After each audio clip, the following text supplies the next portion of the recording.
impressive first half, and then you responded to their challenge in that fourth quarter as well. You must be walking in pretty pleased with the Yeah, well, I think that we've talked about our group of trying to grow together since the beginning, and our group changed. With adding Trez to the group, we were really playing like more 4 out, 1 in spacing, and obviously things change when you start 2 bigs like we're doing. So our group coming together, both offensively and defensively, with 2 bigs out there on the floor, has been really, a credit to the group, how well they've connected.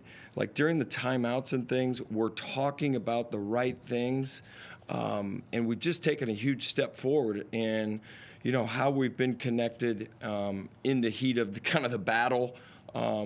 In these close games, against really good opponents. And it's a credit to all of our players, DJ, Trez, everybody, how we've been able to kind of connect and then move the group forward in these really tough situations. And DJ shooting in the first half, across to you, DJ. You clearly like playing against the Kings. How did you feel out there tonight, particularly in that first half? It's just setting the tone from the beginning. Obviously, leading this team, you just got to do it. Last game was KD. This game is me. Next game might be Isaac, might be Montrez, might even be Sunday. You never know. So it's just about protecting home court, really.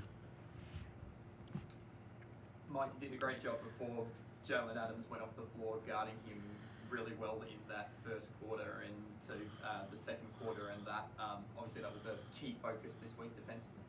Yeah, well, we have great respect for their organization and Gorge and their players. And they had our full attention after Perth. I thought our guys were really dialed in this week at practice.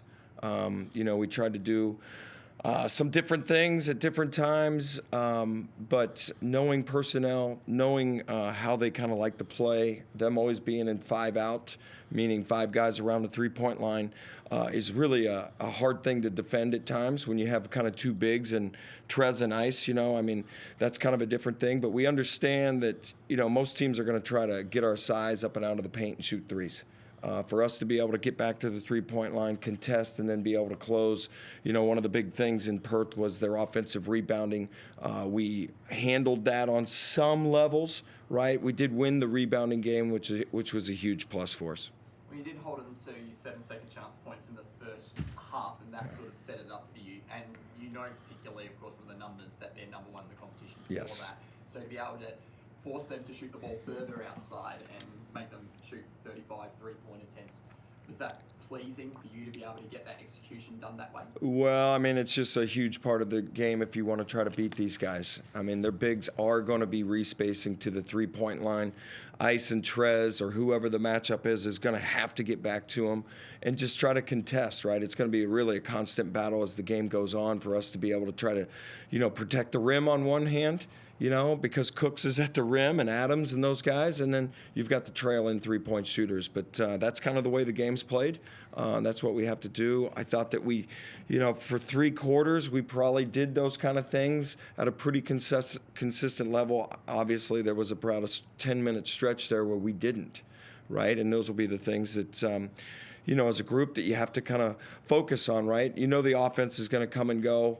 You're going to make shots, you're going to miss shots, but you've got to hang your hat on defense if you want to win at any level and any kind of consistency. I think these guys have really bought in on that level. The defense allowed us to stay afloat when all of a sudden, we were really out of sync offensively. And then once we got a little bit of rhythm back offensively, then we could kind of get our hands around the lead again. And having Trez perform the way that he did in that final term, of course, with 10 points and 5 or 6 rebounds, was really crucial for you as well in being able to close out the game in the finish. Yeah, we were mixing the matches in the lineups, and, I think it was a group effort. Obviously, Trez is a handful at the paint, but there were a lot of guys that had a lot of moments in different stretches of the game. His moment just happened to come at the end. I think that Trez impacts the game. He's going to create a lot of attention. He creates different sort of voids in the defense, right? The ball's got gravity. Trez had gravity. Hey, against Illawarra, it was DJ because they wanted to top block him and try to take him out of all the pin downs. So there were different gaps in the offense, and then us being able to figure out in the flow of the game without disrupting our offensive flow, what they're trying to take away, and then us being able to capitalize on it is a huge key to us being able to win.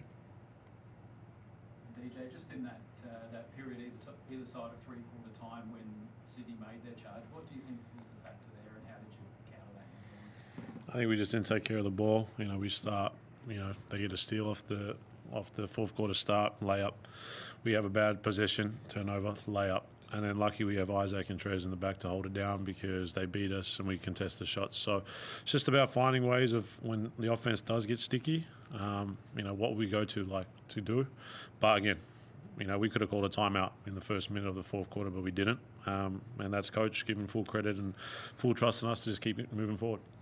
And Mike, what's it like having a guy like Trez rev up the crowd? Because it was another sellout tonight. He throws down the dunks, he high-fives the fans. What's that? Well, I just think our crowd was outstanding. The game's going on because some of those things become blurry, but I know it's a sellout. I know they're into the game. I know they're supporting us 100%. And I want to give credit to, Trez is one thing and revving them up, but, KD had his moments and DJ had his moments. And, I did go to the 3-guard lineup for a stretch there with Jason Kadee too. And, I rely on those guys. There are times that I want to take a timeout or I'm trying to get to something, and those guys are, helping me with the team at times. Like, hey, we can do this, and me learning them learning me, and we're just trying to build that same relationship as the players on the floor, and hopefully they've learned a few things on the defensive end, and I'm learning some things from them as we go. Mike, can you talk to the mindset? DJ just mentioned it. When you played them 3 weeks ago, they scored the first 8 inside a minute and you're on the back foot. They scored the first 8 here tonight, which I'm sure you weren't expecting. What was your mindset and what stopped you from calling timeout at that stage? Well, I was just sitting there going, here we go again. No, obviously you want to get off to a good start, but it was one thing in Perth because it was the very first game of the year. It's a 12:30 game.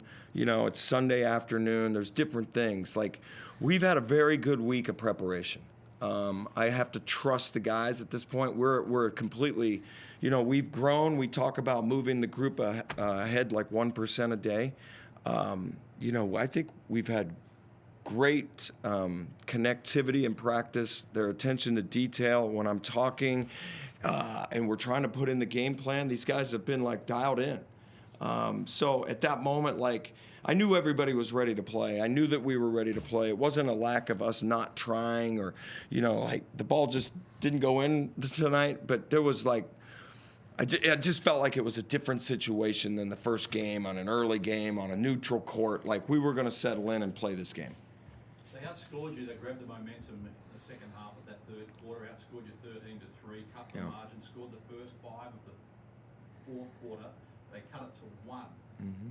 Then they scored 1 field goal in the next 5 minutes. Yeah. So what adjustments or what changed, what allowed you, the defense, to actually clamp down? Yeah, I don't think I really had to say a lot. These guys were talking. When I came into the huddle to start the fourth and stuff, they were all talking about the right things. So you got to give credit to my leadership.